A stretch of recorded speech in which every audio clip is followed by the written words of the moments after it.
thank you again, all of you, for taking the time from your very exciting week here to listen to me. And I hope I can share some insights with you. But before I dig into that, I just wanted to return Dean Joss's amazing introduction. As you know, he's a very accomplished man. He's a man of grace, a lot of confidence. But I want you to know that below all this composure, there's a lot of fire burning, just like it did for all of you and me when I first joined the school. And we all thought we were hot. We made it to the best business school in the world. And one of the things I learned was how to read the Wall Street Journal. So I picked up yesterday's Wall Street Journal. And the business school ratings, recruiters MBA picks. And talks about something old, something new. And I was really curious whether I'll find my school here. So I started at the top. It says...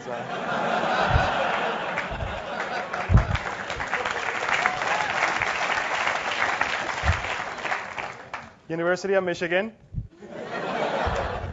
Berkeley, Thunderbird, Michigan State University. By the time I got to the bottom of the list, I was really happy I went to state school undergrad. But I thought that the recruiter's view would be important, especially since you all are worried probably about how you're going to pay for all this. Great education where you're going to get and I got. And so I wanted to share a little bit more about what the article said, and which is amazing. It talked about how the recruiter's view is the rankings aren't necessarily a reflection of the schools with the most celebrated academic reputation. Although the 21 attributes include the curriculum and the faculty, academic quality isn't the primary concern of most survey respondents. Instead, they care most about the MBA students' interpersonal and communication skills. We have plenty of opportunities for you to learn all that with the LPF on Fridays, with the Tuesday nights, with the golf access. And that helped explain why some of the most renowned schools, such as Harvard and Stanford, don't rank as highly as the survey as the other schools, blah, blah, blah. And then it talks about basically we're all arrogant here and hard to deal with, and the recruiters don't like us. So, of course, I don't believe any of that. And but in case you're worried about the jobs, we had an intern actually from your school in my class, and he told me I'm not worried about paying for the school because I learned how to use Google AdWords, which is our ad system, to actually create an arbitrage site and make money. And he's already paid apparently for his school. I was talking to the Harvard alumni last night, and I learned that they load up on loans, they hook up with their finance experts and classmates, and they figure out how to arbitrage. So I don't recommend any of this, but these are some techniques you may want to use to if you don't end up with any jobs, given what the survey says. So I'll hire you though. So let's see. Let me start, all kidding aside, with why I believe we're all here and you are here. And is it a break from your career? You wanted to step back and really immerse yourself in this amazing environment with your great classmates, with just an incredible education institution that you have here and the environment. Is it really that you want to become a CEO and you want to know how to do that, or become an entrepreneur or an investment banker or management consultant? Is it really to find a partner? In fact, there's an amazing story in the same auditorium. My dear classmate and actually board colleague, a fellow board member at the advisory board, met her future husband, Steve Jobs, and it happened in this room. My assistant reminded me I'm married, so probably that won't happen today. But or is it really to challenge your comfort zone? And I think for me, at least, it was really all of the above plus one more really incredible quality I cared about, which was really this openness to be surprised, to really get me out of this comfort zone, to really gain insights about myself and my ambitions. I thought, again, I was pretty hot. I was an engineer that made it to HP and became a product marketing person, traveled the world, had 5 years of this incredible experience when HP was very hot. And that I got the only school I applied to, I got in, thanks to Karen. And I thought I really just needed a little bit of polishing and business experience, and that's what the business school is going to do for me.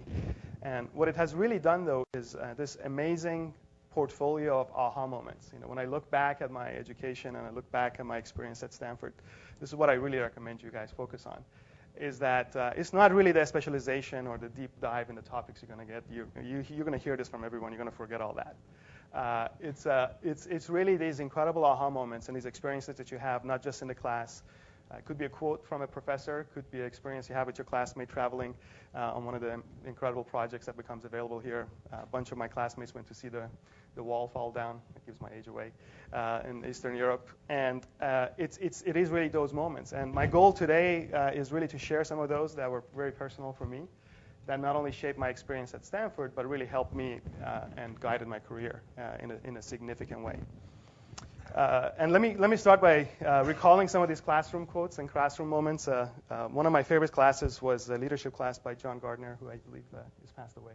And he was the president of Carnegie Corporation. If you're not familiar with him, he was the education secretary in the JFK administration. And at the time, I was an extrovert person in kind of a business environment, but I'm more of a person that really enjoys deeper, solid conversations with people, so more of an introvert in that sense. And I never thought of myself as a leader, and now half the company, half of Google, reports to me. And one thing he told me was that leadership can be learned, and that's the only thing I remember from that class. And today, I did pass the course with good grades, but today that's the only thing I remember from that class, and it's incredible. Every time I remind myself I'm going to do something very tough or I'm going to take on a new challenge, I remember what he said, that I can learn this, and I really believe that. I never thought of myself being comfortable speaking to this incredible audience like I have today, or thousands of people at a conference, or mobilize my organization at Google the way we have. And it was that thought that got planted in my head that it can be learned. And again, a lot more, I focused on that after I realized that at business school. Jeffrey Pfeffer, one of my favorite classes was managing with power, politics, and influence in organizations. And one of the things that I remember from that class was this phrase. It was the last thing he said in the class, was that he used lots of examples in his course about how in organizations and governments and institutions you have people that are really successful, and they really push the envelope of leadership. They really push the envelope sometimes of ethics. And the question is, for you to realize where that line is. And one of the students, raised their hand and asked, that seems to be what you're telling us, that we have to push that line and maybe walk over that line of ethics. And he said, no, what I'm telling you is not telling you what choices to make. And I wrote down exactly what he told me, and I have it in my quotes files, is that, but if 10 years from now you're in a junior position deep inside an organization, I don't want you to wonder what happened to you. And it was so insightful, that quote to me. And this happened to me, by the way. I learned this lesson in the class, and I forgot it. And it happened to me in my first startup job. And then it just came back to me and hit me really hard. And in the next few jobs, I actually applied some of the principles in the book. And it worked, which I'll share some of it with you. It's the other experiences, like the entrepreneurship classes or the various projects and team activities that you have. I met Bill Gates through this process, and I never forget, at the time, Steve Jobs had left and started Next Corporation, which was a new, basically a hardware platform, software platform, operating system. And I think he was trying to convince Bill to port all of his applications, Word applications, which is the real needed ingredient for success of a new platform, having applications that run on this new computer. And afterwards, I was huddling with Bill in one of the auditoriums here, and he said, I just left Steve, and he's so amazing, and he's just so inspiring, and I just got to remember, when I leave Steve, I got to come out and kind of hit myself and pinch myself to get up, to wake up, whether this is the right thing to do or not. And it was really a statement about charismatic founders. And throughout my career, I actually hit this point where I was so in love with the founder, and I was so passionate about what I was hearing and the lessons I had, and just admiring this brilliant founder, that I would have made some bad choices, stayed at a company too long, or a failing startup too long. And again, one of those moments helped me to be decisive and leave and go to the next startup that was hugely successful. And ultimately a brown bag lunch here. With all due respect to the great bankers and consultants who are in the room, or you have aspirations to be, I was really not meant to be one. But I got sidetracked thinking I could be one. And the sidetracking happened in business school, and the savior happened in business school. So I got sidetracked in business school, then came back to business school during a brown bag lunch, and I'll talk about some of this later. That really made me, my heart really beat for the opportunity that I was really after. So both things happen in this business school. And again, all this collection of experiences and portfolio that I developed is something you're going to benefit from And one of my key messages is that you have to really be open to that, and don't worry too much about specialization, or are you learning exactly everything you wanted to learn, and just be open to surprises and open to challenging yourself, your comfort zone, and kind of flowing in this next 2 years. So let me share with you some of these experiences more specifically, and then relate it not only to my own experience at business school, but also my career. Coming to the GSP experiences, one of the things, again, I really completely believe in is this notion of following your instincts and passion. Sometimes it sounds corny, but let me highlight it for you. You absolutely should not focus on the money. And again, as MBAs, I think we like money and we understand money and we know how to calculate it. But I'll give you 2 examples, both at GSP and later in my career. The choice to go to Google, which had to do with absolutely not being focused on money. So the first part is the iBanking and consulting frenzy we're all going to get into when it gets to the jobs for the summer, right? Everybody wants to figure out how to have this great experience, this prestigious job in one of the great cities, and then get this great bonus that you can use to pay off your loans, and then have to come back for a couple of years and work really hard and make a lot more money. Well, I joined that herd mentality as well. And then luckily, though, I got rejected on every first round. Every first round of a management consulting interview or iBanking, I was rejected. I was just not smart enough, analytical enough to make the cut. But I was convinced this is what I want to do. And what happened at business school, which set me on the wrong course for a quarter, was these 2 great classes, actually, by Jack McDonald, which, what are they called? Investments. And is he still teaching? He's an amazing professor, and the class is this rite of passage. You have to, at the time, use up all your points to get into it, and then there's this whole mystique around how you get in there and then how you make it to the next round, and he does an incredible job. Warren Buffett usually comes to a school and talks to the whole university, and he has Warren Buffett just talking to the class. So it's just an amazingly well done class, and the learning was impressive. I learned that perhaps I could use my analytical and engineering skills to not only stay that way and stay analytical and interested in technology, but also be in a field where you can make a lot of money and be in that, again, focus on money, wrong thing. And I convinced myself I got to join one of these banks, and Robertson Stephens at the time was an investment bank that I was trying to get into. To make the long story short, I actually got invited to a baseball game with the director of the department, and I thought I've made it. And he was asking me all these weird questions, like, tell me what was wrong at HP, and what did you do about it? And tell me what was wrong with this company that you hear about, and what are you going to do about it? And I, being a positive marketing person at the time, I was, here's what I would do, here's what I would fix, this is what I did at HP. And after that baseball game, I thought the offer is going to be in the mail the next day, and he was like, no calls from them, no news. So by the end of that week, I was so worried, I called them, and he said, sorry, Amit, you're just too positive for this business. And I was like, what?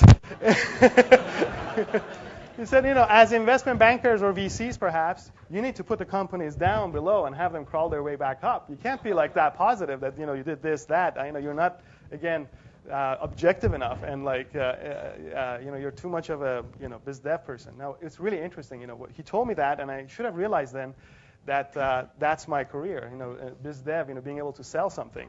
So what happened is so this tells you something about my selling skills, I guess. I convinced him to offer me a job still on that phone call. So he offers me the job, and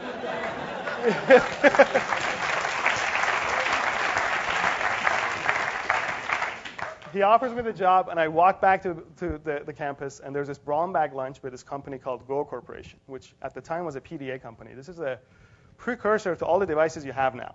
All the Trios and Blackberries. This stuff was started by this company called Go Corporation. And one of our alumni was presenting actually there, and I went into the room listening to this presentation. And this is what I mean by instincts. And yes, sometimes it sounds corny, but you're human beings, and it's real.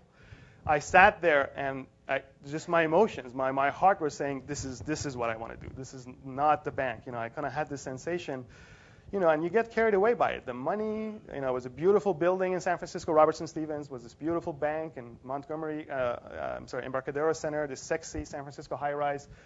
And I was sitting in that lobby waiting for my, interview one of those weeks prior, and I just didn't feel like it was me. I just didn't feel I belonged there. And then yet in this brown bag lunch, I could not wait to connect with this alumni to figure out how I can get into the company.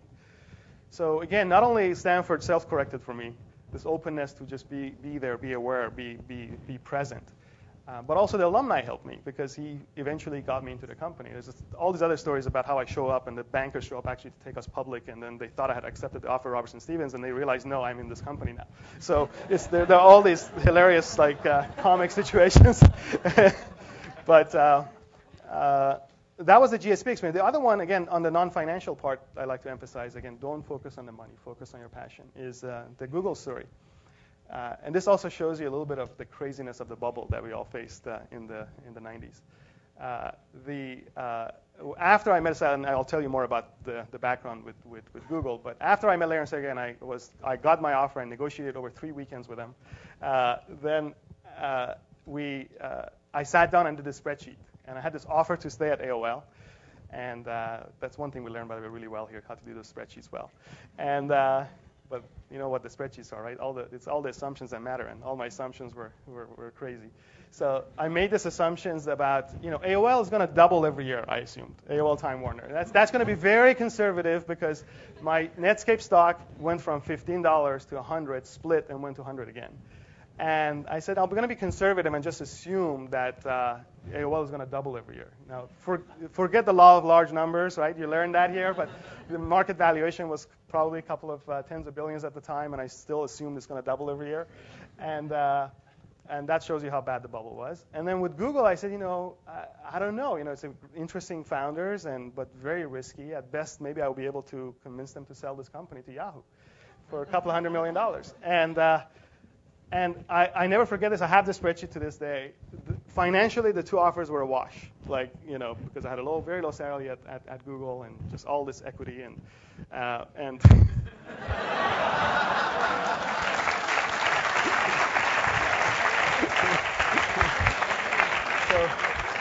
So financially, it was a complete wash. And I looked to my wife and said, what do you think? It was just no salary and no nice corporate jets to fly around to Dallas.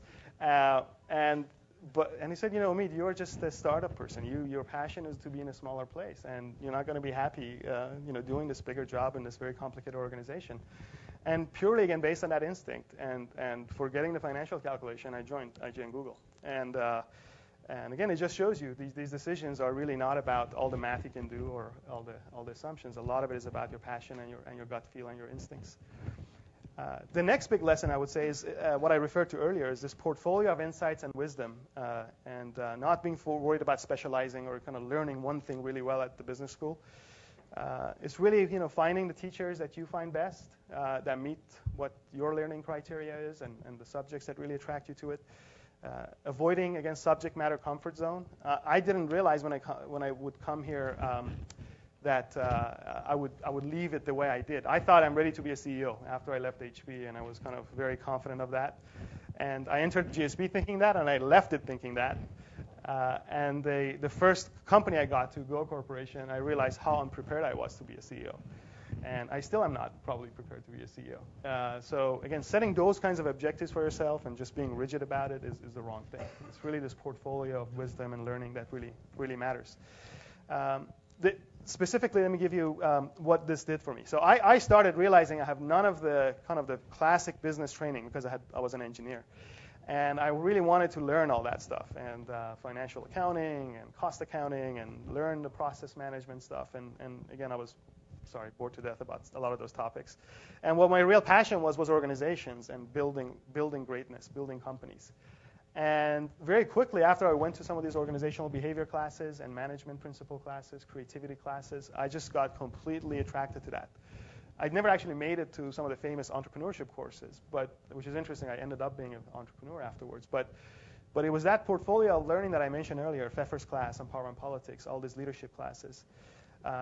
What I missed at Go was this complete lesson. I thought, just merits alone will do it. That if you do a great job, you're gonna do it. And we were in a battle to win the operating system game against Microsoft with these PDA devices at Go. And the biggest account at the time was Compaq. And I tried to win that account. Had this amazing ability to try to win it, and I lost it to Bill Gates. That's the one thing I can say. He actually basically convinced Compaq that with the benefits they're going to get with the Microsoft relationship, the operating system discounts they're going to get, and all these other things that they bundled, which is they're very good at this. They bundled all the decisions to the operating system decision, and I lost that. And even though I had worked so hard to do this, I was in a sales organization, and what mattered at the time was your results. And I had this colleague of mine that had joined, and he was a hot new hire and very experienced biz dev person, very strategic. And I didn't care about the dynamics of the politics, and I didn't care about the leadership view of that. And I literally kind of almost got demoted. I was kind of headed that way. And I remembered Pfeffer's learning. 10 years from now, if you end up in that position, I want you to know why it happened to you. And I remembered that. And I remembered I was so focused on just winning this one deal and completely oblivious to all the other things I got to do in an organization to establish myself, to really be aware of what I'm great at and where else I can contribute. And I decided to leave, though. I decided to leave because it was kind of the losses were too much at that point. I couldn't recover from all that. And I applied to 3DO, which was another hot company at the time in the Valley. It was a gaming company, consumer gaming platform that was going to compete with the Nintendos of the world and PlayStations of the world. And the idea was that there's only one platform that's 3DO. All the game companies like Nintendo will license this and develop games for it, and we'll make all our money with royalties we get from that reference design. So it was an ambitious goal. It was an interesting idea, but almost impossible to pull off. I mean, it's just to imagine these giants of consumer electronics would trust this little Silicon Valley company with that platform and reference design was just unimaginable. But we had this incredible founder, Trip Hawkins. I have a lot of respect for him. And he comes from that class of Steve Jobs and the great Apple entrepreneurs in the Valley. And Trip was so amazing. He had these strategy sessions and these company meetings where you could sit there for 4 hours and just eat it all up, and just like be mesmerized by what he presents. I think he has a GSP, or maybe not. I'm not sure. Yeah, I think so. And he's so impressive. And we did a lot of things together. In that organization, I learned my lessons in power and politics and found my way to work very closely. I'm not talking about brown nosing, but finding my way to establish myself not just as an individual contributor, but as a leader in that organization, and be recognized as that, and even survive a massive layoff, above me and below me, because I was recognized as that leader. Even though around me things were falling apart, the lessons of Pfeffer really helped because people knew what I'm capable of, and I applied some of those learnings. Some of it very silly if you're interested in. We can cover in Q&A. But what happened is I left that one of these sessions. It was after we lost a ton of money, and Trip, to his credit, was using his personal money continually to fund the company. He was the CEO of Electronic Arts, founder of Electronic Arts, so he's very successful before he started 3DO. And I left that, and I remembered the Gates conversation. I remembered Bill telling me, I have to leave Steve Jobs and kind of slap myself to wake up sometimes, and that's what I remembered. And again, that moment at Stanford, completely unrelated to all the classes. Guess what's the job that landed me next? It was Netscape when it was just getting started. So again, I think if I hadn't been here, if I hadn't been, in tune with that learning or in tune with that lesson, I would have maybe stayed there 3 more years and missed the Netscape rise and the whole internet revolution. So again, I really recommend you guys being in tune with these things and this portfolio of learning and insights in these classes and in these moments. The third thing I'd like to really share with you is the first steps do not have to be perfect. You just can't be that precise, to decide, this is exactly what I'm going to do after business school, and this is exactly the right path I'm going to be in. Because it's really the learnings that matter. It's really being decisive. It is building this portfolio of learning. But it's about building relationships and credibility and kind of a track record. I really believe in that. I mean, I think some of the problems with some of the jobs that are so specialized is that you go into these big organizations and you make a lot of money potentially, but you kind of don't interact with the world. And that's one of the things I like about my job, being a partnership person and a sales executive, is that you move through the industries and you move between jobs, and then you carry those relationships with you, be it the customer relationships, the partners, or the employees you're with. And that, again, carries you forward. So, for example, Bill Campbell was the CEO of of Go Corporation, the first startup. And he was later CEO of Intuit. And he's now an advisor to our management team and our board. And at various points during my decisions, after I had left Go, after I had turned my back, I thought, to that company and was a failure for me, that first start, he's now one of my biggest fans and one of my dearest friends and my coach. And I continually get his advice on my career and the next steps, and be it business or be it career development. It's really those portfolios and those relationships and networks that carry you. So again, the exact job doesn't even matter. I went into the biz dev job at Go. Then I decided the reason Go failed, aside from my own failings, was that the product wasn't good. So I want to be a product person again. So I went through the 3DO, and I'm a terrible product manager. So I decided to become a product manager. And it was like miserable the first year. And then Pfeffer's thoughts woke me up, and I connected myself with the COO of the company, and I became a biz dev person. Even though there was a VP of biz dev in the company, I was actually doing biz dev. And again, this is what I mean. It doesn't matter some of these steps, the specializations doesn't matter. It's the path and the learnings that really matter.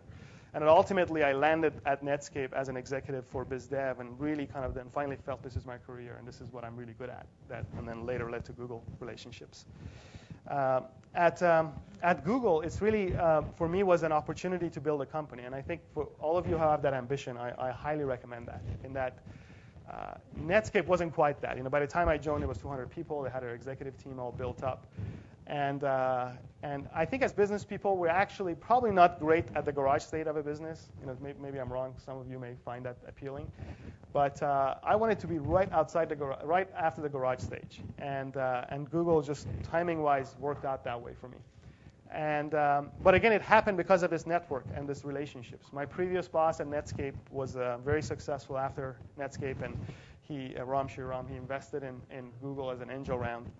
And he introduced me to the Google founders, I thought for a business reason, for me to consider their technology for Netscape and AOL. And again, this is where it all comes back together again, the network of relationships, your instincts, your portfolio of learnings. When I met the Google founders, it was a lunch meeting, and it was a weird lunch meeting set up just to get introduced to them. I felt like I looked in their eyes, and I could just see whatever they're going to be build is going to be the next best thing. I just could sense that even if we're going to build a mattress together, it didn't matter what the company was going to be. Is that what they're going to do is going to be fantastic. And again, I was around technology enough that it worked. Now you heard the interview story. Of course, that had a huge part in it, but it was, again, the network that helped me, the references, for example. So at Netscape, I was working at the time for a very successful executive, Mike Homer. And Andy Bechtolsheim, who's a legendary figure in the Valley here, he was one of the founders of Sun Microsystems, and he's sold several companies to Cisco, and was an angel investor in Google. Larry and Sergey were bright enough that they surrounded themselves with a lot of great advice. And so how did they know even if my interview went well and the dinner was good, that they're going to still trust me? So they called up Andy Bechtolsheim and others to do reference checks on me.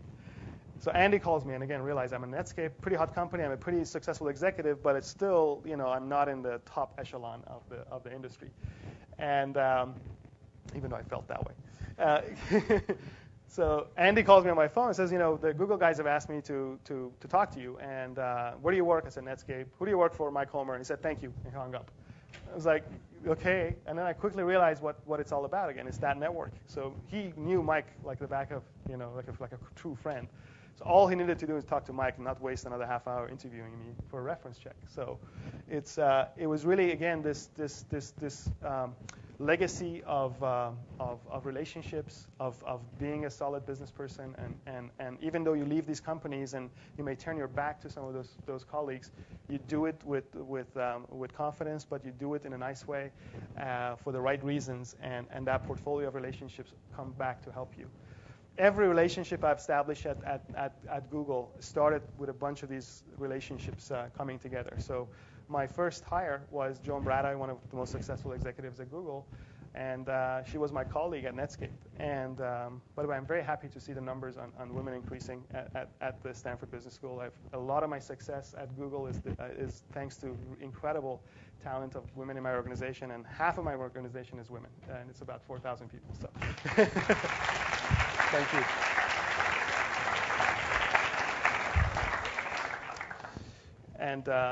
and by the way, I've also become very talented at figuring out how to do the family life balance thing. So I can give advice on that, and also how to manage very successful career-oriented women on my management team, where they need to take breaks like that and come back and be stronger than any man I've seen. So congratulations on how you do this. I don't know. Let's see. So building this organization, again, a lot of it was thanks to the ability of these relationships, not only in terms of the partnerships and the business aspect, but also building the organization. And that it's just something I really recommend to all of you, is that I think building of organizations, and if you have this in you, or you think you have it in you and you're not sure, I wasn't sure, I learned it at business school, that I can be a leader. I highly recommend that, and that's just I think ultimately when you build something, and there were classes here talking about organizations, building organizations to last. It doesn't have to be a whole company. It can be a department. It can be a small nonprofit organization. There is just no greater, to me, sense of accomplishment than building something incredible in the world. So I think I've talked probably too long now. Is this time for Q&A maybe? Let me just, I think I weave these comments throughout my talk, but just some nuggets that I'd like to share with you, which I think we all share when we make it to an incredible institution like Stanford, is that this notion of, hiring greatness or getting students that are so incredible and so talented in one place is absolutely a key ingredient of success. So at Google, we never compromise this. And to this day, all the execs review every single hire, every single candidate, and every single package of hiring. And it's painful. It really is painful to sit there Monday afternoon and review, tens and tens of packages of hires. And we hire a lot of people every week. And go through that. But it's absolutely true that A's hire A's, and you've heard about the Google maybe airport test that John Doerr and I coined at Google. It really is true, and you'll see this among your classmates. I mean, these classes are so intense. These classes, the learning is so amazing, is because of the incredible talent that's in this room. And when you go out there and you're trying to hire, do not make compromises on that, because it doesn't matter how big your organization is. A single bad apple or a single bad hire can ruin it. Global experience, I just cannot say enough about that. When I was rejected with all these investment banking and management consulting jobs, I went back and decided, I really want to do something different. So I went back to HP and found an opportunity to work in Japan for a summer. And that learning alone, just learning how to show up in Japan and live in a company dormitory, actually, and it was a very tough experience, but helped me in every one of these startups. Every one of these companies actually had to deal with Japan. Now it's going to be China, probably, as well as Japan. And you got to have that learning. I basically got on a plane at Google 3 years ago and went out to establish all of our business operations outside of the United States. And without that kind of confidence and that learning that I had, I was not going to be successful. So having global experience, global learning, the diversity in this class is impressive to also provide a lot of that to you. Putting yourself, again, out of that comfort zone and talking to a classmate which you may have a hard time communicating with. Or dismiss because they're not as good as you in having strong voices in the class. Do not underestimate that, and that learning is very powerful. And again, I would like to end this and get to the Q&A by just saying, you're all incredibly talented, and a lot of your time should be really spent on kind of putting that aside and really focusing, relaxing, easing into this 2 years and do all the learning and build that portfolio with your classmates, and really trust your gut, your passion, and you'll find your path, and you're going to be very, very successful. Hope to run into you guys at Google or other places, and I'm glad to answer any questions you may have. Thank you.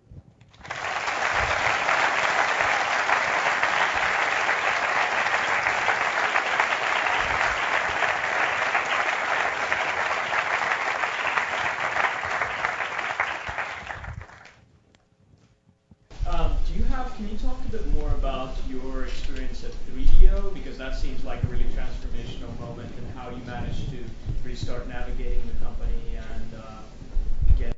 Yeah, the experience at 3DO, the part I referred to, and again, this stuff is not pushing the ethics envelope, which I was kind of, my classmate was worried about in the Power and Politics class. But I was in a role that was just not right for me. I was trying to do product management. I wasn't good at it. I was in an engineering-driven company where engineers design the products, not the product manager. So my boss, very, very successful lady, McKinsey consultant, was like hammering me to develop the perfect product plan, which I knew was going to be useless because the products are designed by the engineers. And I was just in this no-win situation that I didn't know really how I'm going to get out of. And again, it dawned on me I got to listen to the class learnings. And this sounds really stupid, but I'll say it. But I found my way just doing even simple things where I would normally go to like lunch a certain way, and I just made a point of going through the kind of the executive row and just walk through the executive row and just have the opportunity to run into Trip and just have a conversation about what I'm doing, or run into Hugh Martin, who was the CEO of the company, and what I'm doing, or volunteering myself to go on a trip as a product manager, which I knew I'm not going to do anything because the product was designed there, but go there to help and help with the situation the company was facing. And be helpful, and do something else actually in a company that was helpful, not my official job, which is again sometimes uncomfortable when you were in a small company and have a boss and you have a specific job. But when you know that something is wrong and you know the answer, or you're trying to find the answer, just being open to kind of opening yourself up from the little corner you're in and not be heads down. And connect yourself with other people, put yourself out there is really what matters. So again, some of this stuff sounds kind of corny, or sounds like I was trying to pass through the executive role. And Brown knows it wasn't really that. It was just trying to be more aware, being more connected, and then being available to help. And that basically what happened is the CEO decided I'm so good at the biz dev, even though they had a VP of biz dev, that he's going to have me help with a bunch of these conversations. And it wasn't easy, and because there was some conflicts and a lot of great talent in the company, and it was hard, my relationship with my boss. But ultimately, it worked out for me, where I learned a ton more than what I would have done, sweating in my cubicle doing a 50-page product plan, which I knew was useless. You talked about your passion for startups and how being in Netscape was already a big organization. How do you feel now? I mean, clearly it's not a startup anymore. And how does that feel? Good question. That's the one thing, to be honest with you, I have a struggle with, and I'll share with you something Eric told me, our CEO. I really miss those days where everybody's in one room or one building, or I talk to my entire staff in one kind of conference room. And now it's impossible to do it. They're all over the world, video conferences, lots of trips. And so there's definitely an aspect of that you miss. And there are people that get to the stage that they just can't do it anymore, and they have to go to a smaller environment. And I think Eric gave me the best advice, which is you got to have a morning session almost. That period is over. So I can't pretend and tell you guys Google is small and come there and it's like a startup. It's not true. We do things that are though very unique that I think for companies in the Valley or companies in the world is that we really believe in the power of small teams and keeping the management layers thin.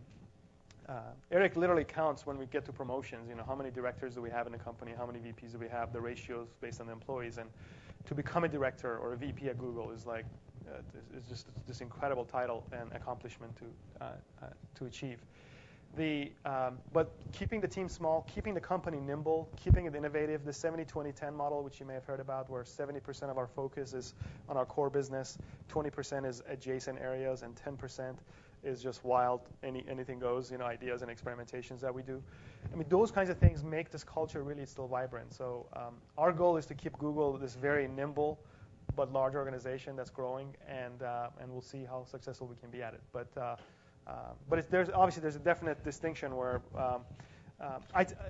maybe I'm incorrect in this, but I think a lot of people actually some of the early entrepreneurs left the company, and what I hear again is a lot of them again enjoy maybe the time they're having off and dabbling in new things, but there's a lot to be also said with a company of the culture that Google still has, where there is that nimbleness and small teams and that focus on innovation that is still very attractive, where you can work on something that is very small. And make it a big business, given the resources that we have. When you arrived at Google, you were an employee number 12 and the first business person, basically. So how did you introduce this business side of things to a pure engineering environment? Good question. I think the credit goes to Larry and Sergey on this business savviness, which is again this is why founders are founders. They're just incredible talent. is that not only were they really passionate about technology, they were absolutely passionate about business also. So it's very, very rare for me to actually experience that, where a technical founder cares as much about business as they do about technology. But one principle I always believe in and believed in at the time was that when it gets to partnerships and revenue, revenue will kind of illuminate the path for you, in a startup. You just don't. I mean, just like what I was talking about business school, where the first step doesn't matter, and a lot of us kind of sweat to get that first step perfect, is that you got to get started. You got to try to sell and establish partnerships in every direction you can, and try to find a path. So some of it is a little bit chaotic initially, but you got to again know where you're headed, where to give up a path when you know it's a dead end, and where to put your resources when you know this is the right one. So I really tried everything. I tried selling it to enterprises, license search to Yahoo and our competition, start advertising tests on Google, and consider custom projects we'll do for companies. Just like decided which one of these things makes sense. Be just out there. Be global. One of the things I talk about is that Google as a company was always ahead of, Google as a service was always ahead of Google as a company. So from day one, Google's usage outside the US was accelerating to the point today where we're completely a minority. The usage of Google in the United States is a minority given all the international usage of Google. And but our operations were so behind. We were like very much a US-centric company. So get out there, establish business relationships outside the United States, and start hiring people outside the United States. So very strong recommendation that I think companies, especially startups, need a business executive that can have the confidence, but also the flexibility to try many different things, and the revenue flow will start illuminating kind of the business model.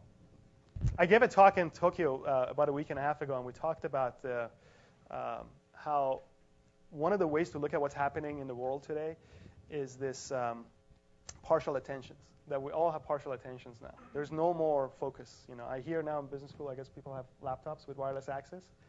At Google, the staff meetings, I wish I could do a Doonesbury cartoon on this one day.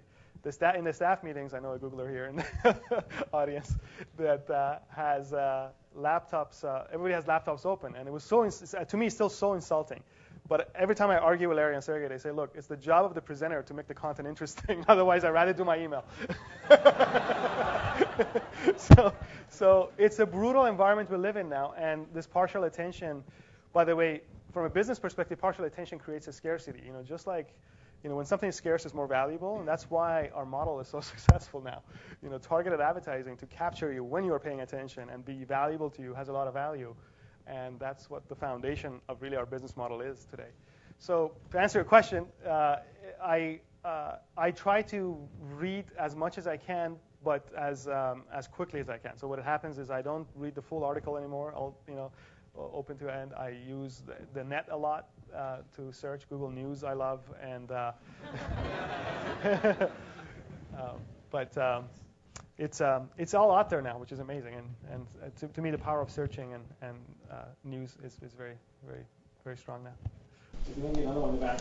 If you had a chance to come back to Stanford Business School today, from where you are, and have one course designed especially for you, how would you choose to structure that course? What would you want in that course for yourself, for what you're doing today and your career from here on? Absolutely. I think it's very hard. I mean, I actually do not envy Dean's position and the faculty's position here, because I do think it's so hard to do this. And this is what I meant by the portfolio. You really pick up things in every class you take. And it could be something very small, like what John Gardner said about leadership is something that can be learned. And that's the only thing I really remember. But I remember, I was inspired in that class. But that's the one thing that stuck in my head. So I think it's really that exposure that matters. So if the course really exposes you, actually, let me before I go further, there was another class, I forget the name. It was managing a management course, and it was a very light course. And the professor was a wonderful professor here. I forget his name. He was an old timer, and he was actually very impressive. He was an older professor, but he had these amazing biceps. He's like very fit. You remember him? What was the name? Maybe, I'm not sure. It was Dean Joss. No, Dean Joss is a young man. No, No, he was impressive actually. But the course was so light. I mean, in terms of like, I just coasted through it. But it was like the basics of everything. It was like, doing financial teachings of what an IRR is, and and my investment banking classmates could probably slice and dice it in 10 million ways in more sophisticated classes than I was able to. But it was just teaching me the basics of it and exposing me. And he even did a silly case study on let's say you come to your work and you have these priorities between like your management team is about to quit, or if someone is about to quit, they want to talk to you, and you have the customers calling. How do you choose between all these priorities? And it was something like that. But again, my point is, I think it's very hard to do this. I think the more you're exposed to the variety of organizational and leadership questions, either through the case studies or through the variety of courses you take, is the key. I don't think it's possible to do one course that really captures it all. So I don't envy the position. I think it's very hard. Given the demands that your family, your career already have or had on your time, why did you decide to become a Kordestani advisor? Good question.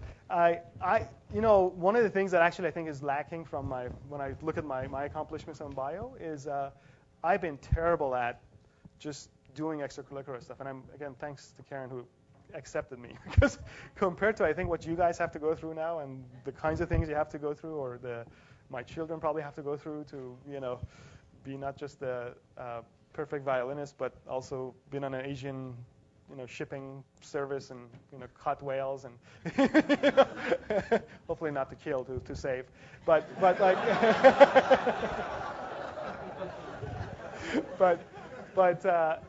I just that part of I was so focused on two things: the family, 2 kids.